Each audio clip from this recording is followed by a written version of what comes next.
Greetings and welcome to In-Depth. I'm Dike Rostant. Now, the Caribbean faces unprecedented challenges due to climate change. Island Innovation has selected the first 35 young people to take part in the new Caribbean Climate Justice Leaders Academy. Now, we are speaking with project manager for the Academy, Stacey Alvarez de la Campa. She joins us to discuss the initiative.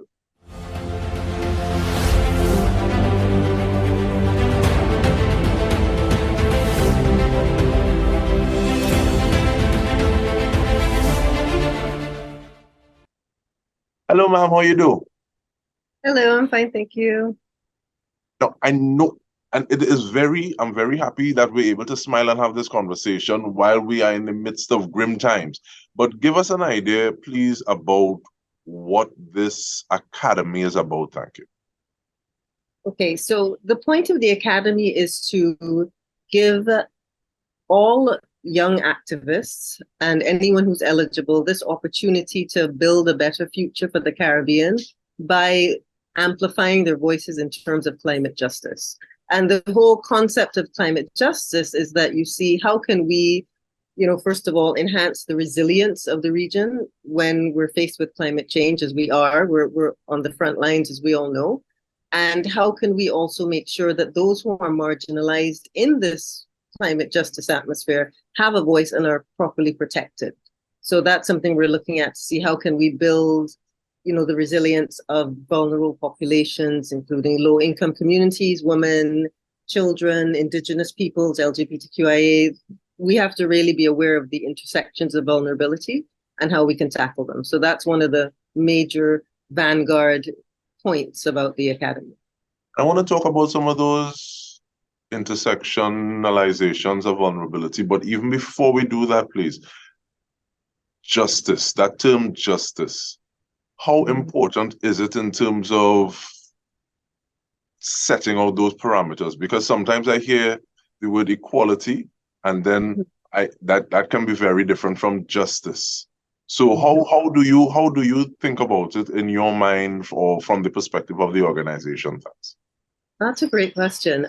Well, justice, of course, has to do with making sure that you have access to being treated fairly. That's point one. And point two, in the event that you are being treated unfairly, how can a wrong be set right? So there are those two prongs of justice are what we're focusing on with the Climate Justice Academy.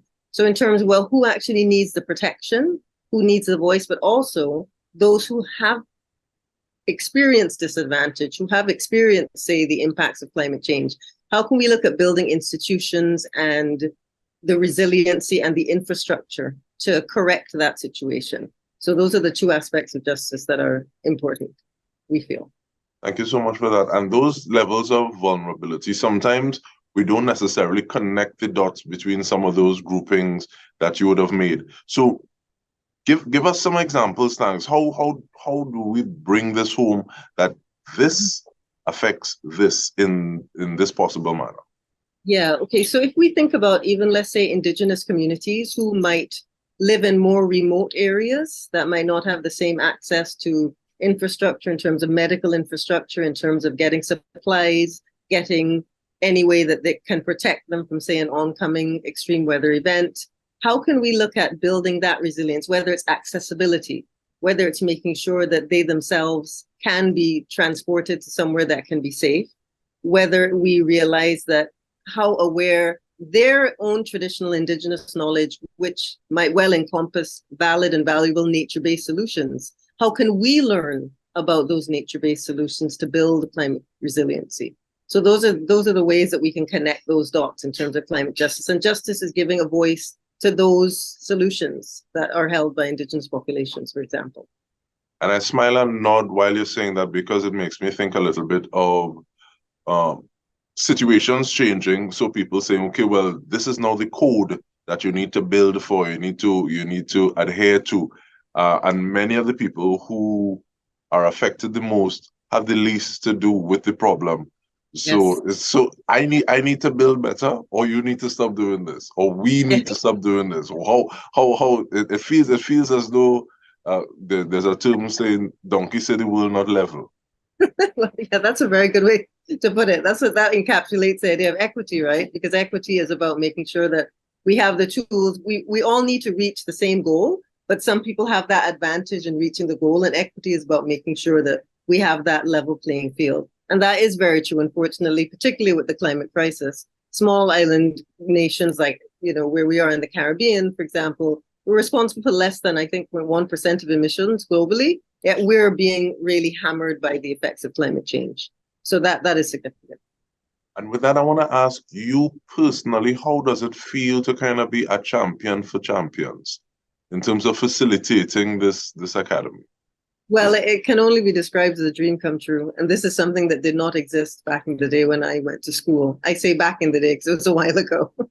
So to be able to give this opportunity to young people who really, again, it's future generations that are being impacted by this, which is why it's so important to give the future generations a voice and then eventually build that, what I call it intergenerational equity, so that those who came before can also benefit, and then also those who are coming after, we're all connected, right? So that we can all learn from each other. So that's one of, I think, the most valuable things of this platform, is that those who go through the program will have a chance to mentor other people who are coming into the program at a later stage. And I think it's so important that you're able to have this intergenerational sort of nexus and engagement, because I think sometimes we downplay things or downplay people or knowledge coming from persons or where those persons are at. You spoke about some of the ways of treating with things, or in terms of like even getting it from indigenous people. There's a book that I was looking at the cover recently, and they were talking about low-tech architectural solutions. And what they meant is that using traditional ways, traditional knowledge, ways of being that have stood the test of time. One example would have been literally growing bridges from the roots of trees in areas that experience monsoons. And those are the only things that stayed, because everything you try to insert into that spot, Mother Nature say, well, thank you, I will go with that. You understand? So how can we move in harmony with what is already there and thereby leave less of a footprint and more of echoes of praise songs that we have going through? Yeah, that's an excellent way to think about it. I definitely agree with that, Dike. But 35 people, what was the criteria for looking and saying, okay, well, these are the individuals who are going to form this cohort? Tell me a little bit about that process. Sure. Well, we looked at, for example, what ongoing programs or kind of activities were they're spearheading in their region or in their island. And it didn't necessarily have to be something that was huge or significant or well-funded, because one of the major points about our program is that we're well aware that in the region, there are people who've had the chance to visit the climate change conference already, because we're funding 5 of the cohort will have a fully funded opportunity to go to Dubai to attend the COP28 conference in the end of November and December. So we know that there's some people in the Caribbean, they always get that chance or that opportunity. So we were deliberately focusing on people who maybe haven't had the opportunity before, who can genuinely learn from this, and who may be spearheading projects they don't realize really exemplify the idea of climate justice. But for them, it might be a project that might help, for example, underprivileged or marginalized women in communities, but knowing that women and communities that are low income are often the hardest hit in a climate crisis, knowing that they're helping those communities is actually an aspect of climate justice. So that was some of the criteria, obviously that you show an interest in it, even if you yourself are not aware of that you're a champion of climate justice, and you're helping your community in some way, shape, or form. And you may be an unsung hero in the climate justice movement, and we wanted to amplify those voices. And that is something I want to pick up on when we return from the break. We are speaking with Stacey Alvarez de la Campa, project manager for the Caribbean Climate Justice Leaders Academy. Stay with us. We'll return with more.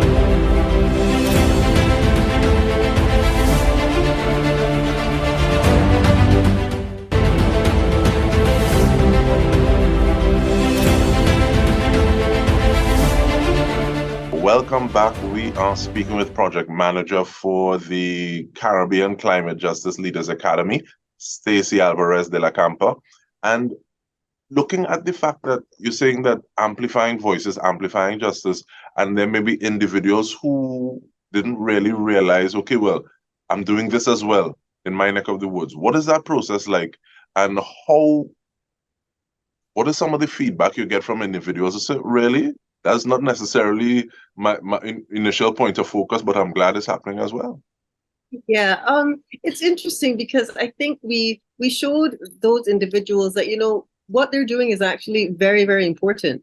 And it kind of taught them to, when we were encouraging, like we've sent out a call for applications, we encourage people to apply. I mean, there's some people, we have a range on the cohort. There's some people who have resumes that are like 10 pages long. There's some people who actually don't even have a resume because and I remember one particular member of the cohort was very, very eloquent when she articulated that her education is not necessarily formal or traditional in a sense, but her learning journey she has committed herself to what it is to help champion the causes of various people. And we thought that was extremely compelling.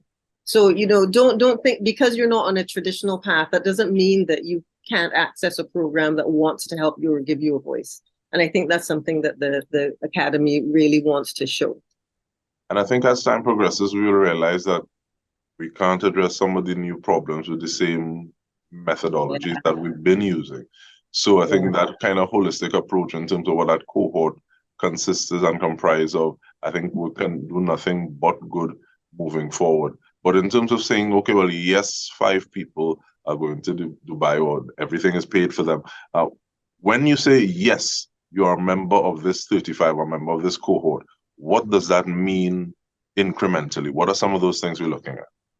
So some of the things we're going to be looking at kind of a consistent commitment. So not just say a one-off or a few activities that you have almost like a track record of carrying out effective programs. There's an extent to which obviously the way you communicate and communication skills are important. So there is an aspect of we want to build confidence, but it would be good to see that you're happy to communicate your message and that you have a message that is solutions based because it's very important to in the cohort. Yes, we're aware of the problems, we're aware of the injustices. How are we building solutions? How are we building that bridge from problem to solution? So we have to be ready to see that you're an agile thinker and that you're ready to learn from other members of the cohort as that other people can learn from you.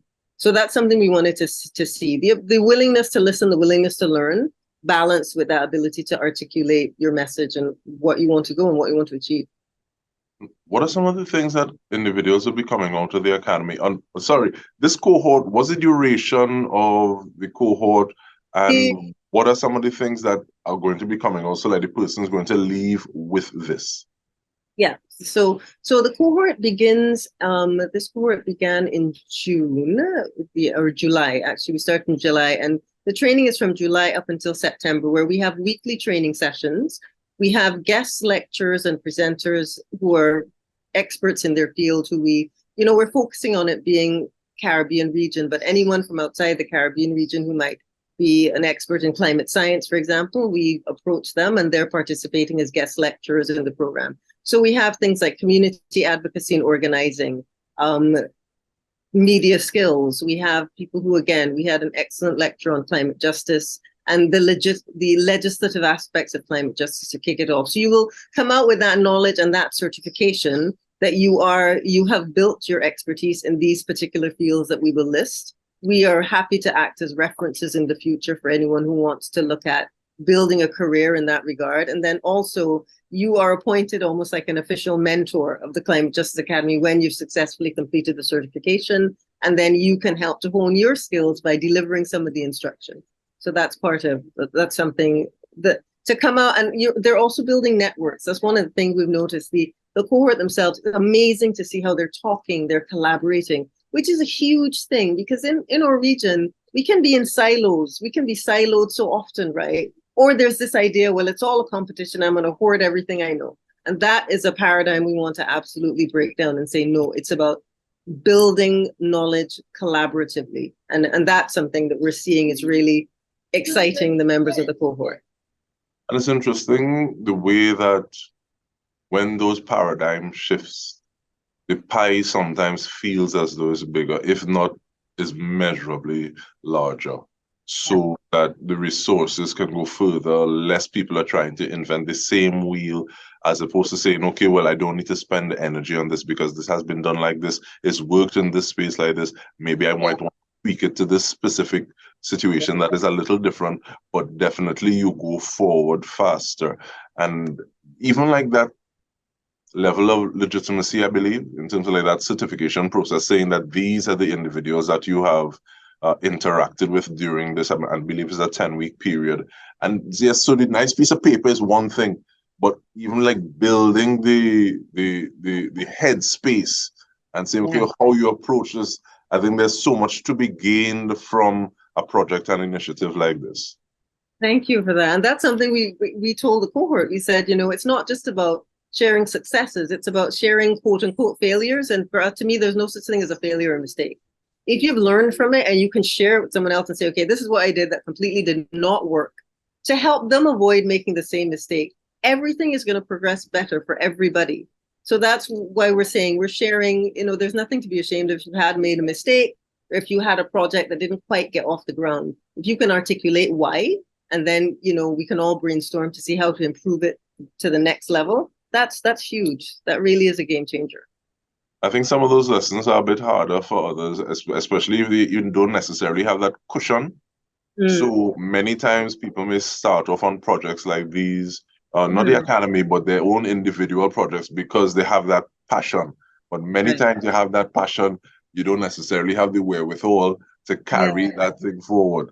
So in terms of like that falling and that failing and that failing forward, learning those lessons, and then not necessarily having to learn them experientially, but just by networking, like you said, with individuals. So you say, okay, well, I can avoid that pitfall because I don't necessarily, I don't want to have to burn to learn, because the next time I'm able to reach out, it may be a little too long, especially if we're looking at what it is climate change is doing to our specific or individual next to the woods. But talk to me about partners now, because I see in terms of the funder or the funding for this program, where is it coming from? Who are you holding hands with to do it? Oh, that's great you asked that. We're actually being funded by Open Society Foundations, and they've been a real champion in building the capacity and building resilience in the climate change arena. And they're, as I said, this is something that they're really supportive, as they're, the funding and the generosity in helping some members of the cohort go to the climate change conference, COP in Dubai. It's really huge. And I think the good thing about them is that they really want to ensure that this is something that will carry on, that will have benefits, as I said, intergenerationally. So you're planting a seed that's going to grow. So and it's not something that we can, I think, even appreciate the significance of right now. So Open Society Foundation has been instrumental, and we really are grateful to them for providing this opportunity to the young people of the region. Right now we have about a minute and a half left. What is your, I don't know if to say greatest wish, key performance indicator that you're looking out for to really come out of this first cohort? Okay. Well, I think when the first cohort, we want to see how they can implement what they've learned in their various projects. Because one of the things that they do have to do is create a kind of a plan of execution for a project that they have in mind. So the kind of the takeaway or the deliverable, as it were, this plan of execution, we want to see to what extent can this be effectively implemented? To what extent can they illustrate to us kind of the iteration and the ebbs and flows of that project? Because that's, again, we want to show that thinking. It's not about doing something perfectly the first time. How are you learning and adapting and recognizing as you learn more, you might have to tweak your project more. So that kind of mental elasticity to tackle this climate crisis is what we're looking for to see. And I really like that mental elasticity, that point about it, because I think sometimes we learn things in a manner that is so rote. But like you said, these situations are changing, times are changing. So if you just go about with that banking theory, okay, well, this is the answer that they gave me for the question last time, but the questions are changing. And being able to look critically at situations and deal with them as they come in an objective manner. Because yes, sentimentality is one thing, but it may not serve us in the best stead as we move forward, looking at what the situations are. But Stacey Alvarez de la Campa, thank you so much, the project manager for the Caribbean Climate Justice Leaders Academy. Thank you for your time and the work that you are doing and continue to do. And on behalf of the entire TTT News team, this has been In Depth with me, Dike Rostant. Thank you so much for joining us.